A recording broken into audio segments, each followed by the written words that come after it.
Hi, this is Terrence, and I'm coming to you live from the new podcast room at SnoCo Makerspace. I thought I'd take a moment to go over the podcast room equipment and give you a quick tutorial on how the equipment is set up. This setup is subject to change. I'm documenting this setup as of the first week of July in 2024. So let's get started.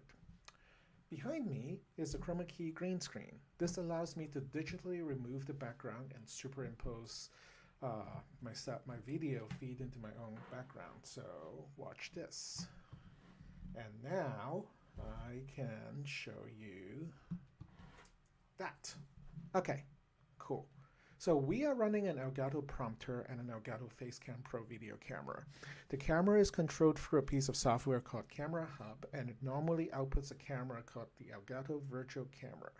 If you're having trouble connecting to the Elgato Virtual Camera in OBS Studio, in other words, if you start up OBS Studio and you see a screen that says please, connect to OBS or please open Camera Hub to display your image, please restart the computer. Oh, by the way, the computer's login and password is the same as the Space's Wi-Fi password. The second piece of software we use is called OBS, or Open Broadcast Studio. This piece of software connects us to our, this piece of software basically connects to external cameras as well as the A10 mini HDMI switch to allow for things like picture-in-picture. You can connect external cameras or your laptop if you're doing a presentation to the A10 mini. Finally, to tie everything together, we have a Stream Deck. This is located to your left. The controls for OBS on the second page. So sometimes if you come into the space and you see it on this page here, you click this button here, that scrolls you over to the second page. Let's look at the controls. This turns my lighting on and off. So, oops, and I fade away, and they come on right back. The lights are set to 6500 Kelvin for color temperature, and the camera's white balance is also set at 6500K. You can control the dimness, the brightness or dimness of the lights. I usually just leave it on full blast. So there we go. Next are the scene selection buttons. So these three buttons selects the three scenes that correspond to the scenes that I have set up in Elgato. In OBS Studio. I'm going to switch back to the A10 Mini. That's where my second camera feed is coming from. And feel free to look at how these scenes are programmed, how they're combined together to form the effects. Finally, the magic chroma key button. This turns on and off the chroma key filter. So if I click it, it basically stops the chroma key filter.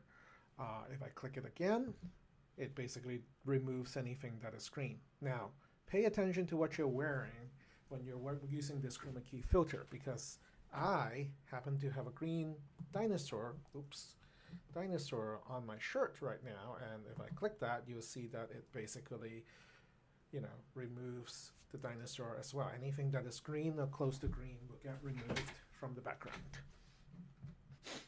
The next column on here launches Prompter, which is the app for controlling the teleprompter, Camera Hub, which controls the camera, what the camera sees, and OBS Studio. And then finally, you have the record pause button. Oh, there's one more thing.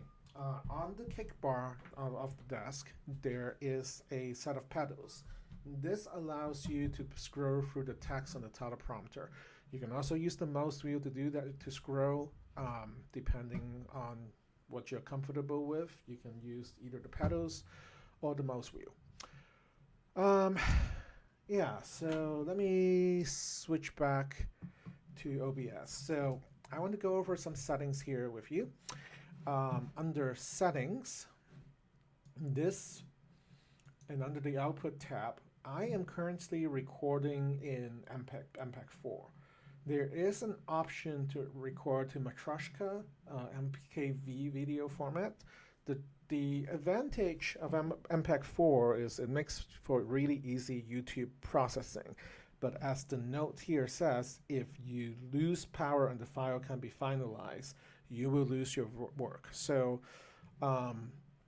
If you're concerned about losing your recording, you may want to consider you're recording the MKV. That will require a little bit more post-processing afterwards. But right now, I'm just recording the MPEG-4, and I do want to point out that if I were to lose power right now, if someone kicks the plug out of the wall, I basically have to start over from scratch. Okay, so the next piece of software that we'll talk about is Camera Hub. This is where the text of my teleprompter is displayed, and this is also where I can control the camera and what I see. So this is actually what the camera sees right now. I could digitally move the camera around. I could zoom in and out. Okay, maybe I won't do that too much. And yeah, so you can basically, if you want to frame your shot, you don't actually have to move the camera. You can do it digitally through the Camera Hub app. And over in Prompter,